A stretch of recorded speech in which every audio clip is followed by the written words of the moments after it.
Video footage দেখেন, কারা কারা এই অপকর্মে জড়িত ছিল। আইন শৃঙ্খলা বাহিনীর সদস্য হোক আর দলীয় সন্ত্রাসী হোক, হামলাকারী যিনি হন তিনি আইনের ঊর্ধ্বে নয়। তদন্তপূর্বক ভিডিও ফুটেজ দেখে দ্রুত তাদেরকে আইনের আওতায় আনো, তাদেরকে গ্রেফতার করতে হবে। এটাই আজকের জনসভার দাবি। প্রিয় ভাই এবং বন্ধুরা, নির্বাচন জিকির হচ্ছে। আমরা নির্বাচনের পক্ষে, প্রয়োজনে ফেব্রুয়ারি নয় ডিসেম্বরও নির্বাচন করতে আমরা প্রস্তুত। আমরা নির্বাচনের মাঠে আছি, প্রস্তুতি নিচ্ছি, জনগণ আমাদেরকে ওয়েলকাম জানাচ্ছে।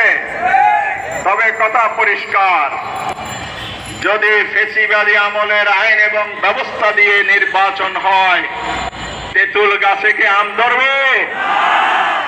পুরানো আইনে, পুরানো পলিটিক্যাল সিস্টেমে নির্বাচন ব্যবস্থাপনায় সুষ্ঠু নির্বাচন হবে না, হবে না, হবে না। সুষ্ঠু নির্বাচন করতে হলে যে 84টি জায়গা নিয়ে ঐক্যমত কমিশনের ঐক্য হয়েছে, এগুলো সম্মিলিতভাবে সকল দলের ঐক্যমত থাকুক বা নাই থাকুক, যে 84তে হয়েছে সেটার উপর জুলাই সনদ রচনা করুন। অবিলম্বে জুলাই সনদকে আইনি মর্যাদা দিতে হবে, বাস্তবায়ন করতে হবে, এর ভিত্তিতে নির্বাচন করতে হবে। তাইলে ফেব্রুয়ারির নির্বাচন সুষ্ঠু, নিরপেক্ষ এবং গ্রহণযোগ্য হবে। লেভেল প্লেইং ফিল্ডের দাবি করেছি, পিআর পদ্ধতির কথা বলেছি। এই কথা বলে আমি শেষ করতে চাই। পিআর পদ্ধতি বাংলাদেশের জন্য নতুন হতে পারে। বিশ্বের 51টি গণতান্ত্রিক রাষ্ট্রে পিআর পদ্ধতিতে ভোট হয়, সুষ্ঠু নির্বাচন সেখানে হয়, গণতন্ত্রের চর্চা হয়। পিআর পদ্ধতিতে দিয়ে বাংলাদেশে ভোট হয়। বাংলাদেশে কালো টাকা, চাঁদাবাজি, সন্ত্রাস এবং ভোটের ম্যানিপুলেশন, ভোটারদের যথার্থ মূল্যায়ন, সবকিছুর একমাত্র গ্যারান্টি হচ্ছে পিআর পদ্ধতি। এই পদ্ধতির পক্ষে আজকে জনমত তৈরি হয়েছে। জরিপে উঠে এসেছে 71% মানুষ পিআরের পক্ষে। আপনি কি 29% পক্ষে থাকবেন নাকি 71% পক্ষ থাকবেন? যদি আপনি স্বৈরাচারের খেতাব নিয়ে বিতর্কিত নির্বাচন দিতে চান, তাহলে 71% বিরুদ্ধে আপনি অবস্থান নেওয়ার দুঃসাহস দেখাতে পারেন। বাংলার জনগণ আপনাদের এই ষড়যন্ত্র মেনে নেবে না। এই জন্য আমরা বলতে চাই, সংবিধানের দোহাই দিচ্ছেন, ইলেকশন কমিশনার কিন্তু বলছেন পিআর পদ্ধতি নাকি সংবিধানে নাই।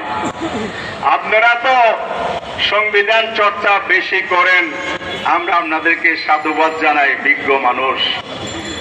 আমি আপনাদেরকে সংবিধান খুলে পড়তে বলবো। সংবিধানের 119 নম্বর ধারা খ আর্টিকেলে, সাব আর্টিকেলে বলা হয়েছে এই কমিশনের দায়িত্ব হচ্ছে জাতীয় সংসদ সদস্যদের নির্বাচন অনুষ্ঠান করা। সেখানে বলা নাই পিআর হবে, বলা নাই সেখানে বর্তমান ট্রেডিশনাল পদ্ধতি হবে, যেটাকে বলা হয় এফপিটিপি। এখন সিস্টেমটা হলো এফপিটিপি, অর্থাৎ বর্তমানে 300 আসনে আসন ভিত্তিক নির্বাচন হয়। এটা 53 বছর আমাদের সুষ্ঠু নির্বাচন উপহার দিতে পারে না। এই পদ্ধতি ব্যর্থ প্রমাণিত হয়েছে। আর সুষ্ঠু নির্বাচনের জন্য হলো পিআর পদ্ধতি। তা আপনি কিভাবে সংবিধানে পিআর নাই বলে? আপনি আমাকে বলান, দেখান। 119 নম্বর ধারায় আপনাকে নির্বাচনের যে দায়িত্ব দেওয়া হয়েছে, যে সংবিধান আপনি শপথ নিয়েছেন, সেখানে পিআর পদ্ধতি নাই, মেনে নিলাম। আপনি যে পদ্ধতিতে রোডম্যাপ দিয়েছেন সেই পদ্ধতি কি আছে? মেহেরবানি করে বাঙ্গালকে হাইকোর্ট দেখাবেন না। এদেশের জনগণ সজাগ সচেতন। দলীয় এজেন্ডা বাস্তবায়নের জন্য ওই জায়গায় আপনাদেরকে বসানো হয় নাই। এটা পলিটিক্যাল ইস্যু। আমরা রাজপথে দাবি করেছি, কেউ বিরোধিতা করেছে, পলিটিক্যালি সমাধান হবে। সাংবিধানিক প্রতিষ্ঠানে থেকে আপনারা কেন এর বিরুদ্ধে অবস্থান নিয়েছেন? তাহলে আপনি কি নিরপেক্ষ আছেন এটা জনগণ মনে করবে? এই জন্য বলতে চাই, মেহরবানি করে অতিকথন বন্ধ করুন। এখতিয়ারের বাইরে গিয়ে কথা বলবেন না। সংবিধান সংবিধান জিকির করে জাতিকে আবার অন্ধকারের দিকে ঠেলে দিবেন না। অন্তর্বর্তীকালীন কি সরকার একটা কি সংবিধানে আছে? কোন পৃষ্ঠে আছে, কোন দ্বারে আছে বলেন? আমি চ্যালেঞ্জ করছি নাই। তাহলে আপনি তো সেই সরকারের নিযুক্ত নির্বাচন কমিশনার, কিসের সংবিধানের দোহাই দেন? আপনিও তো সাংবিধানিক পথে আসেন নাই। সুতরাং নতুন বিতর্কের জন্ম দিয়ে আস্থা হারাবেন না। ফ্যাসিবাদী আমলে যে ভোটের মধ্যে আস্থা নষ্ট হয়েছে, আমরা আস্থা রাখতে চাই। আপনারা আস্থা ফিরিয়ে আনুন, তাহলে